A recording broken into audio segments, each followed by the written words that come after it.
Hello students, welcome to ARA agriculture rankers academy.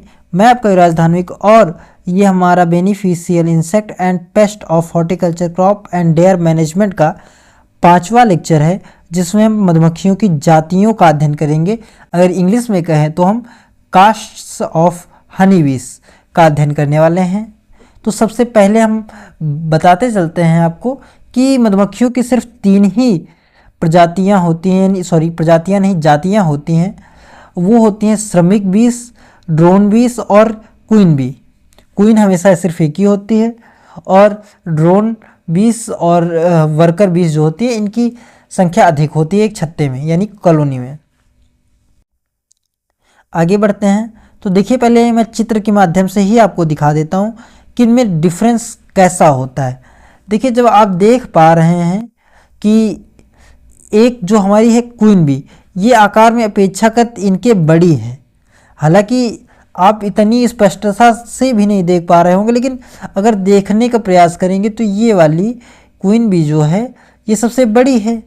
Okay, और उसी तरह अगर कुछ अंतरों की बात करें तो इसकी जो क्वीन बीस की कंपाउंड आइज हैं देखेंगे तो आप अपेक्षाकृत छोटी हैं, और वहीं पर ड्रोन बीस की सबसे बड़ी हैं और वर्कर बीस की बीच में आ जाती हैं, यानी क्वीन बी से बड़ी और ड्रोन बी से छोटी।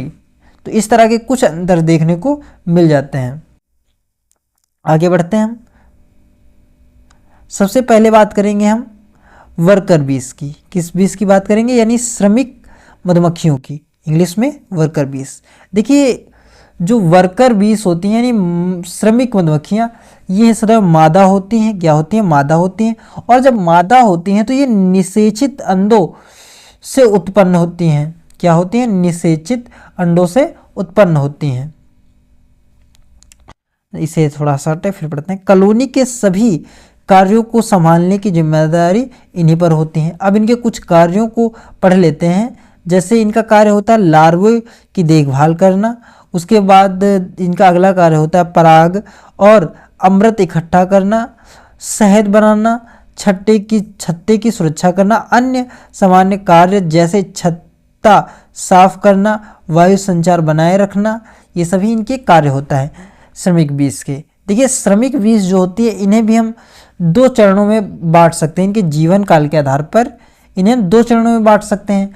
पहला जो चरण होता है हमारा, वो होता है घरेलू कार्य, यानी जो पहले 3 सप्ताह होते हैं इसके चरण के, उसमें आते हैं घरेलू कार्य, जिसमें ये हाउस ड्यूटी करती हैं। उसके बाद जो इनका जीवन होता है उसमें ये बाहरी कार्य करती हैं। ओके, तो इस आधार पर हम थोड़ा सा भी देख लेते हैं कि इनके घरेलू कार्य क्या होते हैं। तो इसके लिए थोड़ा सा स्लाइड करते हैं इसे ऊपर की ओर। ऊपर बढ़ाने पर ये हमारी एक हेडिंग मिली जिसमें लिखा हुआ है कि श्रमिक मधुमक्खियों के घरेलू कार्य, यानी हम हाउस ड्यूटीज़ क्या होती हैं श्रमिक मधुमक्खियों की पहले 3 सप्ताह में। तो पहला जो कार्य होता है मोम से छत्ता बनाना, यानी मोम ग्रंथि यानी वैक्स ग्लैंड से मोम स्ट्राव करके छत्ता का निर्माण करते। दूसरा जो कार्य होता है वो है युवा लार्वा को रॉयल जेली खिलाना। देखिए, हाइपोफरेंजियल ग्रंथि जो होती है वो ही ये रॉयल जेली उत्पन्न करती है, और ये जो रॉयल जेली होती है पोषक युक्त पदार्थ होता है। इसके बाद तीसरा जो कार्य होता है वो होता है बड़े लार्वा को मधुमक्खी ब्रेड खिलाना। बड़े लार्वा को मधुमक्खी ब्रेड खिलाना। अब बात करते हैं कि ये होता क्या है। तो भाई, ये ब्रेड जो होता है मधुमक्खी ब्रेड यानी बी ब्रेड, ये पराग और शहद का मिश्रण होता है। किसका? जो पराग होंगे और शहद का मिश्रण होता है, जो खिलाया जाता है बड़े लार्वा को।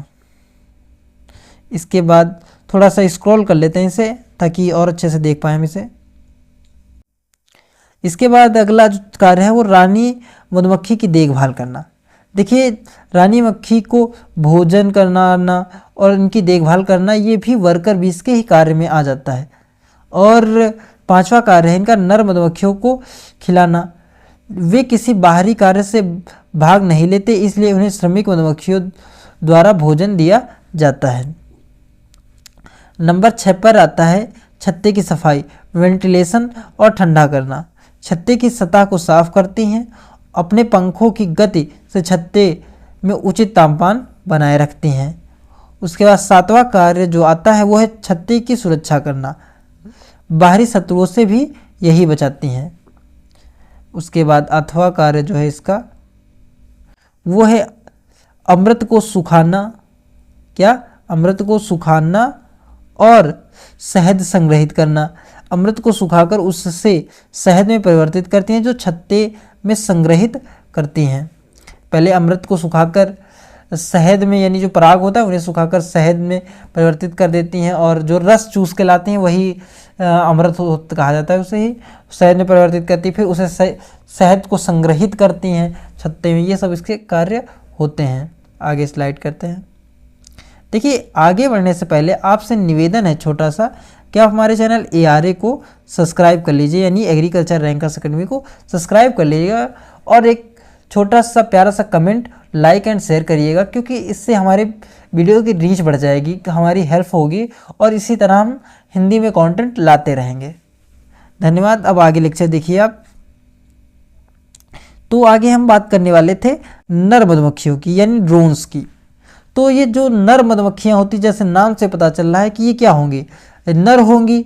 ऊपर से ये कैसी होती हैं, अणु रहित अंडों यानी अनफर्टिलाइज एग से उत्पन्न होती हैं। किससे? अनफर्टिलाइज एग से उत्पन्न होती हैं।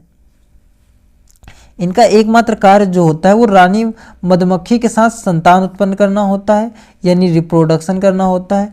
केवल तब उत्पन्न होती हैं, ये केवल तब उत्पन्न होती हैं जब छत्ता विस्तार कर रहा होता है। जैसे एग्जाम्पल देख लीजिए, उदाहरण के उच्चतम मौसम में के दौरान होती हैं, जब कॉलोनी झुंड बनाने की तैयार कर रही होती है। क्या?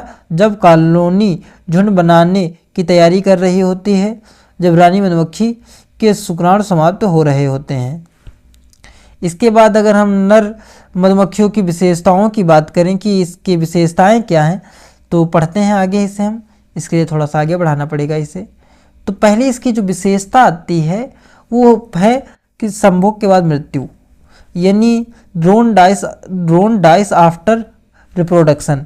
संभोग के दौरान उनके शरीर से प्रजनन अंग अलग हो जाते हैं, जिससे उनकी मृत्यु हो जाती है।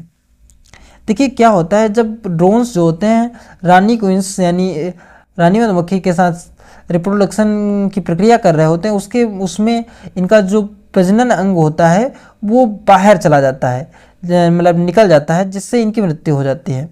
उसके बाद दूसरा जो इनका कैरेक्टरिस्टिक है वो है सभी नर मधुमक्खियाँ एक ही जीन वाली होती हैं। कैसी होती है? क्लोन ऑफ क्वींस होती हैं। क्योंकि वे बिना किसी नर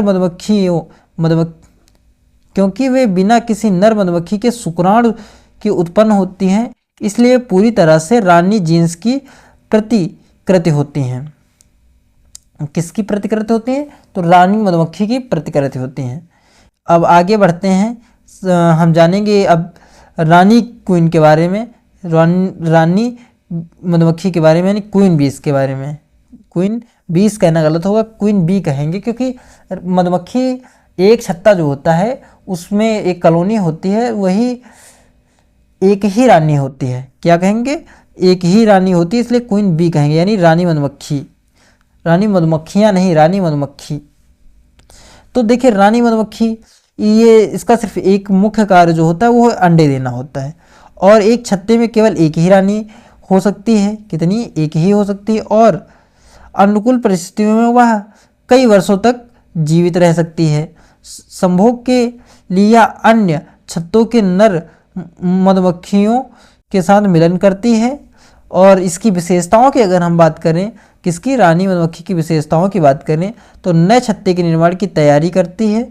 जैसे कुछ चीज़ें और नीचे लिखी हैं। जब रानी मधुमक्खी की स्वस्थता कमज़ोर होने लगती है या जब कॉलोनी झुंड बनाने की योजना बना रही होती, तब फेरोमोन छोड़ती है। क्या करती है? फेरोमोन छोड़ती है। या फेरोमोन नई कुमारी रानियाँ यानी वर्जिन क्वींस के निर्माण में सहायक होती। ये हेल्प करती है नई रानी को इलेक्ट करने में।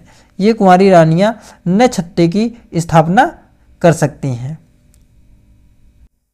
देखिए आगे हमारा ये लेक्चर यहीं पर समाप्त हो जाता है। आप लोग प्लीज़ सब्सक्राइब करिएगा। धन्यवाद।